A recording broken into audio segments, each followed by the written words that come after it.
درنو دوستانو سلام، مینه احترامات می قبول کړئ. په لنډ کوتل کې چې کوم افسوسناک او دردونکې واقع مخې ته راغلی چې یو خاوند را پاسېدلی دی، خپله ښځه یې وژلې ده. وجه څه وه؟ په خپله ښځه باندې ولې غوزارونه کړي دي، په چاقو باندې یې وژلې ده. دغه ښځه اگر که تعلیم یافته هم وه، یعنې ایجوکیشن افسره وه او د خپل خاوند وژلې ده. دا ټول تفصیل به تاسو دې ویډیو کې وګورئ.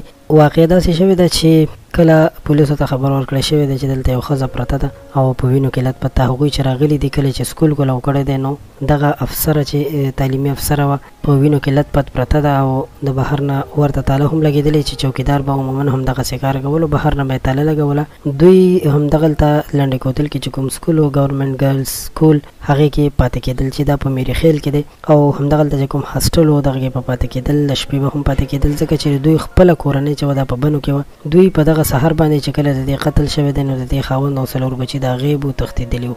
4 بچي چې واړه وویل کېږي چې په هغې کې 2 جینکۍ او 2 هلکان دي. بیا د هغې نه پس چې خاوند یې کله غیب، نو پولیسو خپل کوشش شروع کړی دی او خاوند ته یې لاسرسي کړی دی، یعنې هغه یې نیولی دی چې هغه یې د بنو ډومیل نه نیولی دی، د سره سره یې د دغه سکول چوکیدار هم نیولی او نور کوم کسانو باندې چې شک و هغه کسان یې هم نیولي. خو د ټولو نه چې کله تفتیش شوی دی، نو د تفتیش په دوران کې دا خبره مخې ته راغلې ده چې د خپل خاوند خپله ښځه وژلې ده. کله چې وجه معلومه شوې، نو ویل شوي دي چې د دوی په کور کې ډېر زیات مشکلات او جنګونه او لانجې وي، په دې وجه باندې خاوند داسې قدم اوچت کو. نو قدرمنو، اگر که په کورونو کې لانجې به وي، په هر کور کې وي، خو ضرورت دا نه دی چې یو سړی دې داسې وسلې ته لاس کړي او داسې ضروري څیز ته دې لاس کړي او خپله ښځه دې ووژني. پکار ده چې دا خبره ده خبرو د لارې حل کړي او داسې قدم اوچت نه کړي چې بیا په هغې باندې ټول عمر دپاره هغه پریشانه او ذلیله وي.